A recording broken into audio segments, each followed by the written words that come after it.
following Donald Trump's return to the White House, January 2025.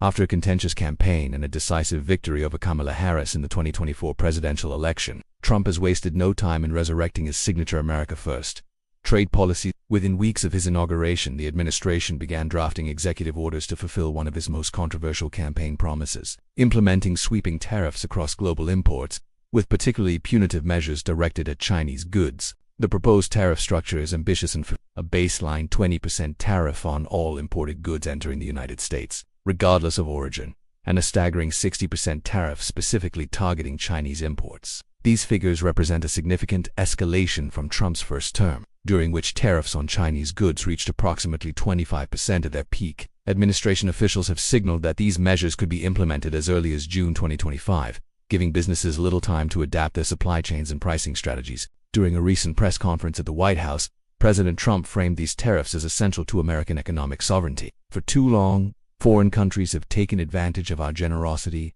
and our markets, he stated. These tariffs will level the playing field and bring manufacturing jobs back to American soil where they belong. The days of America being the world's piggy bank are over. The renewed focus on tariffs stems from Trump's long-standing concerns about America's trade deficit, particularly with China. According to the U.S. Department of Commerce, the trade deficit with China reached $382 billion in 2024, representing a significant portion of America's overall trade imbalance. The administration has explicitly targeted this figure, with Treasury Secretary Jonathan Black suggesting that the tariffs could reduce the deficit by as much as 40% within 2 years. Behind the scenes, the return of hardline trade advisors like Robert Lighthizer to key positions within the administration signals a commitment to protectionist policies. Lighthizer, who served as U.S. Trade Representative during Trump's first term and has returned in the same capacity, has long advocated for aggressive trade measures against China. In a recent interview with the Wall Street Journal, Lighthizer defended the tariff strategy. China has engaged in unfair trade practices for decades. From intellectual property theft to currency manipulation, these tariffs aren't just about reducing the deficit. They're about addressing fundamental inequities in our trading relationship. The proposed tariffs have already sent shockwaves through global markets. In the 2 weeks following the announcement, the Dow Jones Industrial Average dropped nearly 800 points, reflecting investor concerns about potential trade wars and their impact on corporate profits. Multinational corporations with significant exposure to international markets, such as Apple, Boeing, and Caterpillar, saw their stock prices decline by 5 to 10%, erasing billions in market capitalization. Economic analysts have expressed concern about the potential domestic impact of these tariffs. A study by the Peterson Institute for International Economics projects that the proposed tariff schedule could increase consumer prices by 2 to 3% across a wide range of goods, from electronics and clothing to automobiles and household appliances. This inflationary pressure comes at a particularly sensitive time, as the Federal Reserve has been working to bring inflation back to its 2% target after several years of elevated price growth. The impact on American households could be substantial. According to estimates from the Tax Foundation, the average American family could face increased costs of approximately $1,700 per year due to higher prices on imported goods. Lower-income households would be disproportionately affected, as they tend to spend a greater percentage of their income on consumer goods that would be subject to price increases. American manufacturers with global supply chains are scrambling to adjust to the new reality. Companies like General Electric, Ford, and Procter & Gamble rely heavily on imported components and materials, and the proposed tariffs would significantly increase their production costs. In response, many firms are accelerating plans to diversify their supply chains away from China, looking to countries like Vietnam, Mexico, and India as alternatives. However, such transitions take time and investment. As Mark Wilson, CEO of the National Association of Manufacturers, noted in a recent statement, restructuring global supply chains isn't something that happens overnight. Even with strong incentives, companies need years, not months, to relocate production facilities and establish new supplier relationships. The timeline proposed by the administration simply doesn't align with the realities of modern manufacturing. The agricultural sector, which was heavily impacted by trade tensions during Trump's first term, is once again bracing for potential retaliation. American farmers, particularly those growing soybeans, corn, and wheat, depend heavily on export markets. China, despite previous trade tensions, remained the largest buyer of U.S. agricultural products in 2024, purchasing over $30 billion in American farm goods. The prospect of Chinese counter-tariffs has sent futures prices for these commodities tumbling on the Chicago Mercantile Exchange. James Thornton, president of the American Farm Bureau Federation, expressed his concerns in a letter to the administration. "We understand the desire to address trade imbalances, but American farmers cannot afford to be collateral damage in a trade war." During the previous round of tariffs, farm bankruptcies increased by 20%, and many family farms never recovered. We urge the administration to consider targeted approaches that don't put our agricultural exports at risk. The technology sector faces unique challenges under the proposed tariff regime. American tech giants like Apple, Microsoft, and Dell have extensive manufacturing operations in China, with complex supply chains that would be difficult and costly to relocate, according to industry estimates. Moving just 10% of tech manufacturing out of China could cost these companies collectively over $25 billion and take 3 to 5 years to implement. Tim Cook, CEO of Apple, has reportedly held multiple meetings with administration officials to express concerns about the tariffs' impact on the company's operations and product pricing. Industry analysts suggest that if the tariffs are implemented as proposed, consumers could see the price of iPhones increase by $100 to $200 per unit, potentially dampening demand and reducing Apple's market share against competitors less affected by the tariffs. Beyond the economic implications, the tariff threats have significant geopolitical ramifications. The aggressive stance toward China comes at a time when tensions were already elevated over issues ranging from Taiwan and the South China Sea to human rights concerns in Xinjiang. National Security Advisor Michael Flynn has framed the tariffs as part of a broader strategy to counter Chinese influence globally, suggesting that economic pressure could lead to concessions on security issues. However, international relations experts warn that this approach may backfire, using tariffs as a blunt instrument against China, risks pushing them further away from cooperation on critical global issues like climate change, nuclear proliferation, and regional stability, said Dr. Elizabeth Chun, director of the East Asia program at the Council on Foreign Relations. It also creates incentives for China to forge stronger economic ties with other regions, potentially reducing its leverage in the long run. Indeed, initial reactions from Beijing have been defiant. Chinese Foreign Ministry spokesperson Zhong Wei described the tariff threats as economic bullying and promised that China would take all necessary measures to protect its legitimate interests. Chinese state media has run a series of editorials criticizing the U.S. approach and highlighting the potential for stronger economic partnerships with other regions, particularly Europe. The European Union, caught in the middle of this escalating tension, has responded cautiously. European Commission President Margrethe Jensen issued a statement emphasizing the importance of rules-based international trade and expressing concern about unilateral measures that undermine the multilateral trading system. Behind this diplomatic language, European officials have been actively exploring ways to navigate the new landscape, including strengthening economic ties with China as a counterbalance to American protectionism. Within the United States, the tariff proposals have generated significant political debate. While Trump's base has largely embraced the aggressive trade stance, opposition has formed across ideological lines. Progressive Democrats have criticized the regressive impact of tariffs on lower-income Americans, while traditional Republicans aligned with business interests have expressed concern about government intervention in free markets. Senator Elizabeth Warren, a longtime critic of Trump's economic policies, stated, "These tariffs are attacks on American consumers, plain and simple. They won't bring manufacturing jobs back, they'll just make everyday goods more expensive for working families." Meanwhile, Republican Senator Mitt Romney argued that, while we need to address unfair trade practices, broad tariffs risk undermining the free market principles that have been the foundation of American prosperity. Despite these criticisms, the administration appears determined to move forward with its tariff strategy. Treasury Secretary Black has emphasized that the tariffs are designed to be temporary, serving as leverage to force trading partners to negotiate more favorable terms for American businesses. "Our goal isn't to maintain these tariffs indefinitely," Black explained in congressional testimony. "We want to use them to bring our trading partners to the table and secure meaningful reforms that create truly fair trade."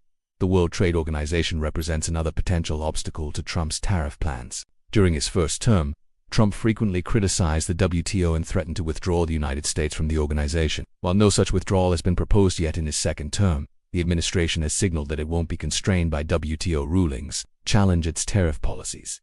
U.S. Trade Representative Lighthizer has argued that the proposed tariffs are justified under Section 232 of the Trade Expansion Act, which allows for import restrictions based on national security concerns. This approach, previously used to justify tariffs on steel and aluminum, would likely face legal challenges both domestically and at the WTO. However, such challenges could take years to resolve, during which time the tariffs would remain in effect. As the implementation date approaches, lobbying efforts have intensified on both sides of the issue. The Coalition for a Prosperous America, a group representing domestic manufacturers and labor unions, has launched a multi-million-dollar advertising campaign supporting the tariffs. Meanwhile, the U.S. Chamber of Commerce and the National Retail Federation have mobilized their members to highlight the potential negative consequences for American businesses and consumers. The tariff debate has also highlighted deeper questions about America's role in the global economy. For decades, the United States has championed free trade and economic integration, viewing them as vehicles for promoting both prosperity and democratic values. Trump's approach represents a fundamental challenge to this paradigm, suggesting instead that economic nationalism better serves American interests. This shift has significant implications for global economic governance. Institutions like the WTO, the International Monetary Fund, and the World Bank are substantially shaped by American leadership face an uncertain future. If the United States continues to move away from multilateral, the resulting vacuum could provide opportunities for China to increase its influence in shaping international economic rules and norms. As businesses, investors, and governments around the world prepare for the potential implementation of these tariffs, one thing has become clear. Trump's trade policy is no longer just campaign rhetoric, but a concrete plan of action that will reshape global economic relationships. The coming months will determine whether this approach delivers on its promises of revitalizing American manufacturing and reducing trade deficit, or whether it triggers unintended consequences that undermine those very goals. Perhaps most significantly, Trump's tariff threats have catalyzed a remarkable shift in the relationship between two economic powerhouses that have historically viewed each other with caution, and sometimes suspicion: China and the European Union. As these two regions navigate the uncertainty created by American protectionism, they are discovering shared interests and complementary strengths that could form the basis for a new economic partnership, one that potentially excludes the United States from key markets and decision-making processes. As Donald Trump's administration pushes forward with aggressive tariff policies targeting global imports, an unexpected geopolitical realignment is taking shape across the Eurasian continent. China and the European Union, long divided by significant ideological differences and trade disputes, are finding themselves drawn into a pragmatic partnership born of mutual necessity. This emerging alignment represents one of the most significant shifts in global economic relations in decades, with potential long-term implications for American influence in world affairs. The first concrete sign of this pivotal shift came in February 2025, when Chinese President Xi Jinping hosted a landmark summit in Beijing with European Commission President Margrethe Jensen and European Council President Antonio Costa. The meeting, originally scheduled as a routine diplomatic exchange, took on heightened significance in the wake of Trump's tariff announcements. What was intended to be a day of discussions expanded into a three-day diplomatic marathon, culminating in a joint declaration emphasizing shared commitment to open markets and multilateral trade governance. The visual symbolism of the summit was carefully orchestrated by Chinese officials. Xi personally greeted the European delegation at the Great Hall of the People, an honor typically reserved for the most important state visitors. The subsequent discussions took place against a backdrop emphasizing shared cultural heritage between Europe and China, with displays highlighting historical trade along the ancient Silk Road, a not-so-subtle reference to China's modern Belt and Road Initiative. "We stand at a critical juncture in history," she stated during the public portion of the summit. "When others choose isolation, we choose openness. When others resort to unilateralism, we recommit to The relationship between China and Europe is not merely economic. It is a partnership essential to global stability and prosperity in uncertain times. Jensen's response was more measured but equally significant. "While the European Union and China maintain different perspectives on many issues, we share a fundamental interest in preserving the rules-based international trading system that has facilitated global development for decades. Unilateral actions that undermine this system threaten prosperity for all nations." Behind the diplomatic rhetoric, substantive economic discussions were taking place. According to sources familiar with the negotiations, Chinese officials proposed an accelerated timetable for concluding the long-stalled comprehensive agreement on investment between China and the EU, which had been in negotiation since 2014 and was tentatively agreed upon in 2020 before being sidelined by human rights concerns, would significantly increase European access to Chinese markets, while providing Chinese investors with greater certainty in Europe. The most immediate outcome of the summit was a series of sectoral agreements designed to circumvent potential disruptions from American tariffs. China announced a reduction of import duties on European machinery, pharmaceuticals, and luxury goods products that compete directly with American alternatives in the Chinese market. The EU, in turn, agreed to expedite antitrust reviews of Chinese investments in European technology companies, addressing a long-standing Chinese complaint about regulatory barriers. Trade data reveals the growing economic interdependence between these two power centers. According to the European Commission's Directorate General for Trade, bilateral trade between the EU and China reached a record €850 billion in 2024, making China the EU's largest trading partner for the fourth consecutive year. European exports to China, particularly in high-value sectors like automobiles,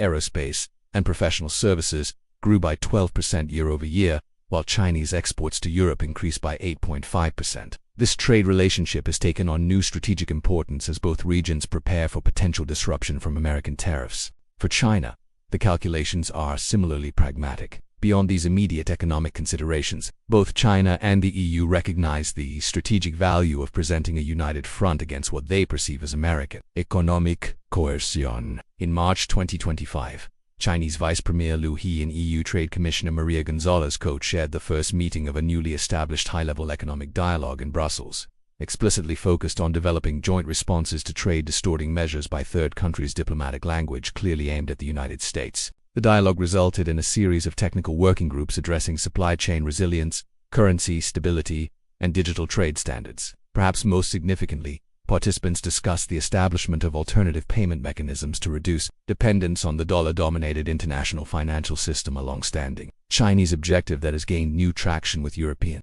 officials concerned about potential American financial sanctions. French President Marcel Dubois, a vocal advocate for European strategic autonomy, expressed support for these initiatives during a state visit to Shanghai. In April 2025, Europe cannot afford to be caught between competing superpowers, Dubois declared in a speech to the European Chamber of Commerce in China.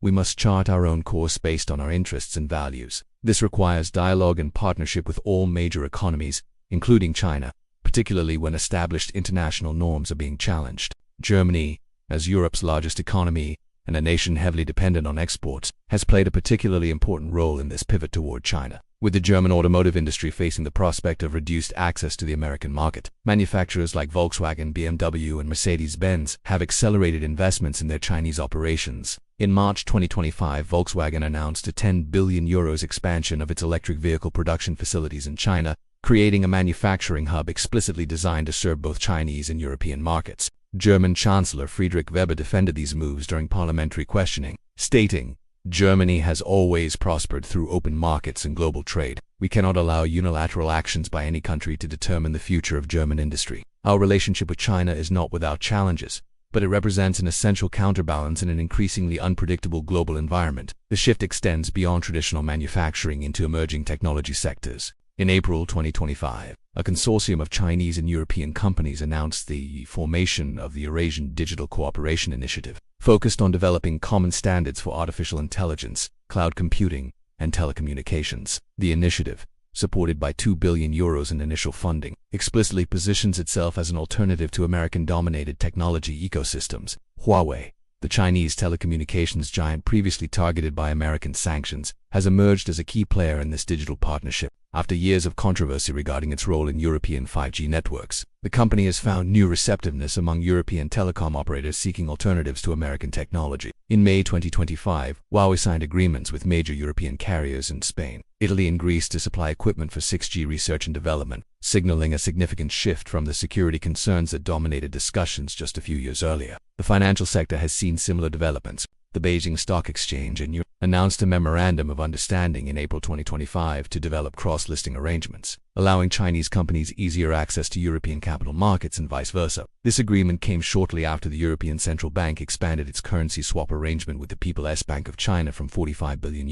to €150 billion, providing liquidity support for Euro renminbi transactions. In the energy sector, European companies facing uncertainty about access to American liquefied natural gas have increased their investments in renewable energy partnerships with Chinese firms. EDF, the French energy giant, signed a €5 billion agreement with China State Power Investment Corporation to develop offshore wind projects in both Chinese and European waters. This agreement includes provisions for joint manufacturing of turbines and other components, reducing dependence on American suppliers like General Electric. The agricultural sector has emerged as another area of growing cooperation. With American farm exports potentially subject to Chinese counter-tariffs, European agricultural producers have moved quickly to fill the gap. In March 2025, China signed agricultural purchase agreements with France, Spain, and Poland valued at approximately €12 billion, covering products ranging from wine and dairy to pork and wheat oil categories previously dominated by American exporters. Infrastructure development represents perhaps the most visible manifestation of this strengthening partnership. China's Belt and Road Initiative, once viewed skeptically by many European officials, has gained new traction as a vehicle for economic cooperation. In April 2025, Italy, Greece, Hungary, and Serbia jointly announced participation in a Mediterranean connectivity initiative under the BRI framework, focused on upgrading port facilities, railways, and digital infrastructure connecting southern Europe to Central Asia. European Commission President Jensen, initially critical of these bilateral arrangements, has shifted toward a more accommodating stance, proposing an EU-China connectivity platform to coordinate European participation in BRI projects. This platform, launched in May 2025, establishes joint technical standards and financing protocols, effectively legitimizing the BRI within European development frameworks. while giving EU institutions greater oversight of individual member states' participation. The diplomatic dimension of this pivot has been equally significant. In international forums ranging from the United Nations to the G20, Chinese and European officials have increasingly coordinated their positions on trade issues, climate policy, and global governance reform. At the WTO, EU representatives notably declined to join American challenges to Chinese industrial subsidies, instead proposing a plurilateral dialogue on subsidy disciplines that would include both China and the United States. This alignment extends to climate policy, where both China and the EU have reaffirmed their commitment to the Paris Agreement despite American withdrawal. At the April 2025 Climate Action Summit in Dubai, Chinese and European negotiators presented a joint roadmap for accelerating including harmonized standards for carbon border adjustment mechanisms, effectively creating a common approach to climate-related trade measures that could disadvantage American exporters. Not all aspects of the China-EU relationship have improved. However, human rights concerns continue to create tensions, particularly regarding China's policies in Xinjiang, Hong Kong, and Tibet. European Parliament resolutions criticizing these policies have prompted sharp responses from Beijing, and several scheduled ministerial meetings were temporarily suspended in March 2025, after particularly pointed European statements on the detention of Chinese dissidents. Nevertheless, both sides have worked to prevent these disagreements from derailing the broader economic relationship. A tacit understanding appears to have emerged. European leaders raise human rights concerns in specific forums designated for such discussions, while economic negotiations proceed on a separate track. This compartmentalization, while criticized by human rights organizations, has enabled the practical cooperation to continue despite ideological differences. Within Europe, this approach has generated significant debate. Eastern European countries, particularly Poland and the Baltic states, have expressed concern about growing Chinese influence and the potential weakening of transatlantic security ties. These nations, historically more aligned with American foreign policy and more suspicious of Chinese intentions, have urged caution in developing closer ties with Beijing. Swedish Foreign Minister Anna Lindberg articulated these concerns during a March 2025 EU Foreign Affairs Council meeting. We must be clear-eyed about the nature of the Chinese system and the strategic implications of our economic choices. Short-term commercial interests cannot outweigh our fundamental values and security relationships. The transatlantic bond remains the cornerstone of European security, even as we navigate trade disagreements. Southern and Central European nations, by contrast, have generally embraced the pivot toward China with greater enthusiasm. Countries like Greece, Italy, and Hungary, all recipients of significant Chinese investment in recent years, have advocated for pragmatic engagement with Beijing. Greek Prime Minister Andreas Papandreou, speaking after the signing of a €2 billion expansion of Chinese shipping company COSCOVES operations at the port of Pai, described China as an indispensable partner in Greece's economic recovery and future prosperity. These divergent perspectives have complicated EU efforts to develop a truly unified approach to China. The European Commission has attempted to balance these competing interests through its strategic autonomy framework, which emphasizes maintaining positive relations with both the United States and China, while preserving European independence in key economic and technological domains. Business leaders across Europe have generally supported the pivot toward China, particularly in sectors facing potential exclusion from American markets. Business Europe, the continent's largest business association, issued a policy paper in April 2025 advocating for constructive engagement with all major economic partners and warning against allowing political differences to undermine commercial opportunities essential to European prosperity. Chinese officials have skillfully navigated these European divisions, emphasizing bilateral relationships with receptive countries while maintaining dialogue with more skeptical nations. This approach was evident during Xi Jinping's European tours in May 2025, which included visits to traditional partners like Hungary and Greece, alongside outreach to more cautious countries like Germany and France. In each capital, Xi tailored his message to local concerns, emphasizing different aspects of the China-EU relationship while consistently presenting China as a reliable partner in uncertain times. The long-term implications of this pivot remain uncertain. Some analysts view it as a temporary tactical alignment driven by immediate reactions to Trump's trade policies, likely to dissolve once those pressures recede. Others see it as the beginning of a more fundamental restructuring of the global economic order, with Eurasia emerging as an integrated economic space partially decoupled from American influence. Wang Hejiao, president of the Center for China and Globalization, a Beijing think tank with close ties to the government, articulated the latter perspective in a widely circulated essay. What we are witnessing is not merely a reaction to American tariffs but the natural evolution of the global economy toward a more multipolar structure. The economic complementarity between China and Europe, combining European technology and standards with Chinese manufacturing scale and growing innovation, creates a partnership with tremendous potential regardless of American policy choices. European strategic analyst Marie de, director of the Paris-based Institute for International Relations, offered a more measured assessment. The EU-China rapprochement represents an important hedge against American unpredictability, but significant structural and ideological differences remain. The challenge for European leaders is to extract maximum economic benefit from this relationship while maintaining essential values and security partnerships. This balancing act will define European foreign policy for years to come. As summer 2025 approaches and the implementation date for Trump's tariffs draws near, the pace of China-EU coordination continues to accelerate. Diplomatic sources indicate that preparations are underway for a comprehensive China-EU summit in Brussels in July, potentially culminating in a formal strategic economic partnership agreement that would institutionalize many of the ad hoc arrangements developed in recent months. Such an agreement would represent a remarkable evolution in a relationship that, just a few years earlier, was characterized by growing tension and mutual suspicion. While significant obstacles remain, the trajectory is clear.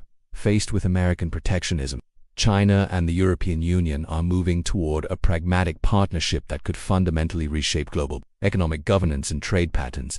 The unintended consequences of President Trump's aggressive tariff strategy are becoming increasingly apparent as global trade patterns undergo a significant realignment. What was intended as a policy to strengthen America's economic position and isolate China has instead catalyzed an unprecedented partnership between Beijing and Brussels, leaving U.S. businesses and farmers facing shrinking global opportunities and mounting domestic challenges. The most immediate impact has been felt in America's agricultural heartland. U.S. soybean exports to China, which had partially recovered from previous trade tensions during the interim administration, have plummeted by 15% since January 2025.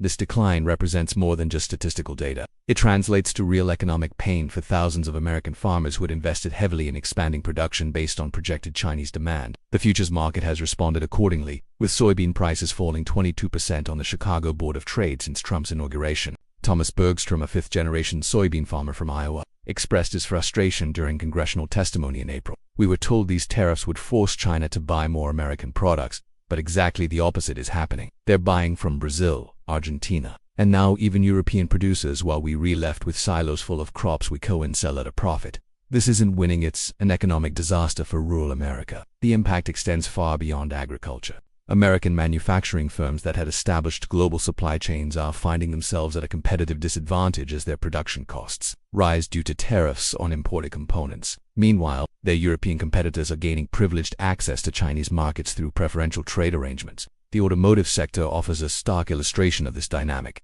While General Motors reported a 28% decline in its Chinese sales during the first quarter of 2025, Volkswagen announced a 17% increase during the same period. "We're effectively being locked out of the world's largest automobile market," noted Jennifer Daniels, chief operating officer of a major American auto parts manufacturer, in an interview with Bloomberg. "Our European competitors can now import parts to China at lower tariff rates, manufacture there at lower costs, and sell finished vehicles without the tariff burden we face. It's a triple disadvantage that no amount of operational efficiency can overcome." The technology sector, once America's crown jewel in global trade, faces similar challenges. Chinese officials have expedited approvals for European cloud services providers like SAP and Deutsche Telekom to establish data centers in China, while continuing to subject American firms like Amazon Web Services and Microsoft Azure to lengthy security reviews and operational restrictions. This regulatory asymmetry is creating a two-tier system for foreign technology companies operating in China, with European firms enjoying increasingly preferential treatment. Financial metrics tell a compelling story of this shifting landscape. The S&P 500 has declined by 8.2% since January, with companies heavily dependent on international trade experiencing even steeper drops. Conversely, the Eurostat 50 index has risen by 5.7% during the same period, and the Shanghai Composite is up 6.3%, reflecting investor confidence in the growing Sino-European economic alignment. The domestic economic impact of the tariffs has also proven more severe than the administration anticipated. Consumer prices for imported goods have risen significantly, with retailers passing through much of the tariff costs to customers. According to the Bureau of Labor Statistics, prices for household appliances have increased by 8.3% since January, while consumer electronics have seen price jumps averaging 12.4%. These increases are particularly burdensome for lower-income households, who spend a larger proportion of their income on such goods. Inflation concerns have prompted a more hawkish stance from the Federal Reserve, which raised interest rates by 50 basis points in March 2025, its first rate hike in 18 months. Federal Reserve Chair Jerome Powell explicitly cited tariff-driven inflation as a key factor in the decision,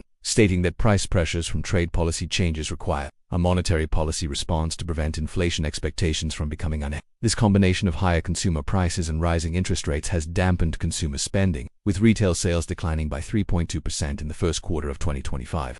Housing markets have been particularly affected, as mortgage rates have risen to 7.8% for a standard 30-year fixed loan, cooling demand in previously hot markets across the country. The employment picture has also begun to deteriorate in sectors affected by retaliatory tariffs, while the administration continues to highlight job gains in steel, aluminum, and other protected industries. These have been outweighed by losses in export-oriented sectors. A Brookings Institution analysis published in April estimated that for every job created in industries benefiting from tariff protection, approximately 3.4 jobs have been lost in industries harmed by retaliatory measures and higher input costs. Corporate America has responded to these developments with increasing alarm. The Business Roundtable, representing CEOs of America's largest corporations, issued an unprecedented open letter in March urging the administration to reconsider a trade strategy that is demonstrably causing more harm than good to American economic interests.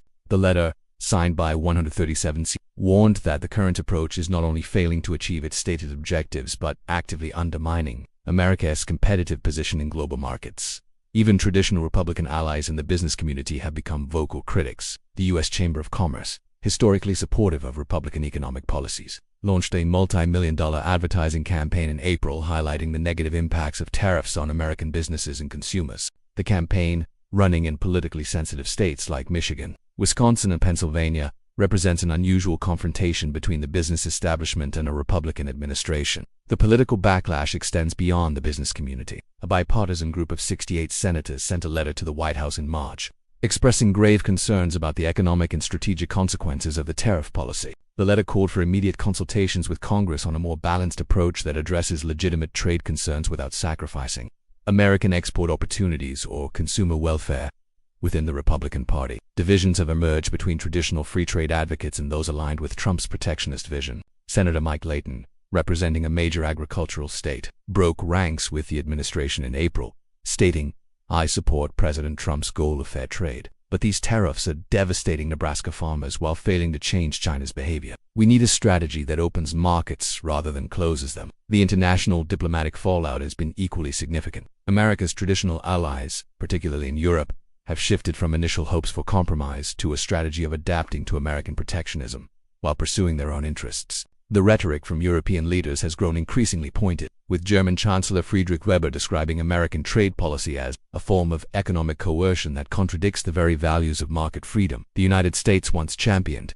This diplomatic isolation became starkly evident at the G7 finance ministers meeting in Toronto in April 2025, where Treasury Secretary Jonathan Black found himself defending U.S. trade policies against unified criticism from the other 6 nations. The joint from the meeting pointedly omitted the traditional commitment to resist all forms of protectionism, language blocked by the United States, and instead emphasized the importance of predictable trading relationships based on established international norms. Meanwhile, China has skillfully positioned itself as a defender of the global trading system, a remarkable role reversal given historical American leadership in this domain. Chinese President Xi Jinping, speaking at the World Economic Forum in Davos in January 2025, garnered widespread attention when he declared, "China stands ready to work with all nations committed to open markets and fair competition. In a time when some choose to build walls, we choose to build bridges." This narrative has gained traction not only in Europe but across developing economies in Asia, Africa, and Latin America. Chinese diplomats have emphasized the contrast between American unpredictability and China's steady commitment to expanding trade relationships, particularly through the Belt and Road Initiative. A Pew Research Center global survey published in May 2025 found that in 18 of 24 countries surveyed, China is now viewed as a more reliable economic partner than the United States. A stunning reversal from similar surveys conducted just 5 years earlier. The administration has responded to these developments with a mixture of defiance and recalibration. In public statements, President Trump has maintained that the tariffs are working as intended, citing modest increases in domestic manufacturing employment in protected sectors as evidence of success. America is finally standing up for itself in global trade, and our workers are seeing the benefits, he stated during a May visit to a steel plant in Pennsylvania. Behind the scenes, however, administration officials have begun exploring potential offers. Treasury Secretary Black held confidential meetings with Chinese Vice Premier Liu He on the sidelines of the IMF spring meetings in April, discussing what Chinese state media described as potential pathways toward trade stabilization. These discussions reportedly centered on possible exemptions for agricultural products and pharmaceutical ingredients from the highest tariff tiers, though no formal agreements were reached. Similarly, U.S. Trade Representative Lighthizer has engaged in quiet consultations with European Commission trade officials, exploring the possibility of a U.S.-EU strategic trade dialogue aimed at preventing further deterioration in transatlantic economic relations. These overtures, while preliminary, suggest a growing recognition within the administration that some moderation of its initial approach may be necessary. Looking ahead, analysts project several potential scenarios for the evolution of this three-way economic relationship. The most optimistic view suggests that current tensions could eventually lead to a comprehensive renegotiation of trade terms among all three major economies, addressing legitimate concerns about Chinese practices while preserving open global markets. Under this scenario, the current China-EU alignment would serve as leverage to bring all parties to a negotiating table, where meaningful reforms could be achieved. Dr. Robert Kagan of the Brookings Institution articulated this perspective in a recent policy brief. The current realignment may actually create conditions for a more sustainable global trading system, if it forces all three major economies to recognize their fundamental interdependence. The challenge for American policymakers is to channel the current disruption toward constructive engagement rather than escalating confrontation. A more pessimistic scenario envisions the emergence of two competing economic blocs: a China-EU-centered network encompassing most of Eurasia, Africa, and parts of Latin America, alongside a smaller American-led bloc including Canada, Mexico, the United Kingdom, and selected allies in Asia and the Pacific. This bifurcated global economy would represent a fundamental break from decades of increasing economic integration and could significantly constrain future growth prospects. Morgan Stanley chief economist Amanda Richardson outlined the risks of this scenario in a recent report. The economic costs of a fragmented global economy would be substantial and widely shared. Our modeling suggests that global GDP could be 2.3% lower by 2030 in a two-block scenario, compared to a baseline of continued integration, with particularly severe impacts on complex value chains in technology, pharmaceuticals, and advanced manufacturing. A third scenario, perhaps most likely based on current continued tactical adjustments by all parties without fundamental resolution of underlying tensions. Under this scenario, China and the EU would formalize aspects of their growing partnership, while maintaining openness to improved relations with the United States should policy shifts occur. American businesses would adapt to the new landscape through a combination of nearshoring and strategic investments to maintain market access where possible. This muddling-through approach would likely produce continued economic inefficiencies and periodic flare-ups of trade tensions, but would avoid the most severe disruptions of a complete It would, however, represent a significant reduction in American economic influence relative to the pre-tariff status quo. The timing of potential policy adjustments remains uncertain. Some observers speculate that the administration might modify its approach after the midterm elections in 2026, providing political space for compromise without appearing to retreat from campaign promises. Others suggest that mounting economic pressure could force adjustments sooner, particularly if inflation continues to accelerate or stock market declines intensify. What seems increasingly clear is that Trump's tariff strategy has set in motion fundamental changes in global economic alignments that will be difficult to reverse. The China-EU partnership, initially a tactical response to American policy, is evolving into a more structural arrangement with its own momentum and logic. Even if U.S. tariffs were removed tomorrow, the trust deficit created by policy volatility would continue to influence business decisions and diplomatic calculations. For American businesses and workers, the implications are profound. Companies must develop strategies for operating in a world where U.S. policy may oscillate between engagement and confrontation while competitors enjoy more stable access to key markets. This uncertainty creates additional costs and risks that ultimately translate to competitive disadvantages in global markets. Workers in export-oriented industries face particular challenges as traditional markets become less accessible. Communities dependent on agricultural exports, advanced manufacturing, or technology services may experience prolonged economic stress as their products face barriers in markets that were previously open. The promised revival of traditional manufacturing through tariff protection has thus far failed to materialize at a scale sufficient to offset these losses. The broader geopolitical implications extend beyond economics. As China and the EU deepen their partnership, cooperation on other global issues from climate change to technology standards increasingly occurs without significant American input. This dynamic reduces US ability to shape outcomes aligned with its values and interests, potentially accelerating the transition toward a more multipolar international system. National security experts have also raised concerns about the strategic implications of economic decoupling from allies. Former Secretary of Defense James Matthews warned in a May editorial that by alienating economic partners, we risk undermining the foundations of security partnerships built over generations. Economic and security cooperation are not easily separated in modern international relations. As 2025 progresses, the administration faces increasingly difficult choices. Continuing the current approach risks further economic pain and international isolation, potentially undermining domestic political support. Yet, reversing course would require acknowledging that the strategy has not achieved its objectives, a difficult concession for any administration and particularly challenging given the president's personal identification with the tariff policy. The most likely path forward involves selective adjustments rather than wholesale reconsideration, targeted exemptions for politically sensitive industries, quiet diplomatic outreach to prevent further deterioration in key relationships, and rhetorical emphasis on the limited areas where the policy has produced positive outcomes. Whatever approach prevails, one conclusion seems inescapable. The tariff strategy intended to isolate China and bring manufacturing back to American shores has instead accelerated a profound realignment of global economic relationships. Rather than finding itself isolated, China has drawn closer to Europe, creating a partnership that potentially dominates global trade and investment flows. Rather than strengthening America's economic position, the policy has created new vulnerabilities and constraints for U.S. businesses and workers. This outcome represents a classic example of the law of unintended consequences in international relations. A reminder that in a complex global economy, blunt instruments often produce results far different from those intended. As the situation continues to evolve, policymakers, businesses, and citizens alike must adapt to a changing global landscape where America's economic leadership can no longer be taken for granted. The ultimate irony may be that policies explicitly designed to make America great again have instead accelerated trends that challenge American primacy in the global economic order. Whether this represents a temporary setback or a more fundamental turning point in international relations remains to be seen, but the direction of current developments suggests that the global economy of the future may be far less centered on American preferences and priorities than the system built in the post-World War II era. As one senior European diplomat remarked privately, Trump wanted to rewrite the rules of global trade. He's succeeding, but not in the way he intended. The new rules are increasingly being written in Brussels and Beijing, not Washington. For American businesses, workers, and policymakers, adapting to this new reality represents perhaps the central economic challenge of the coming decade.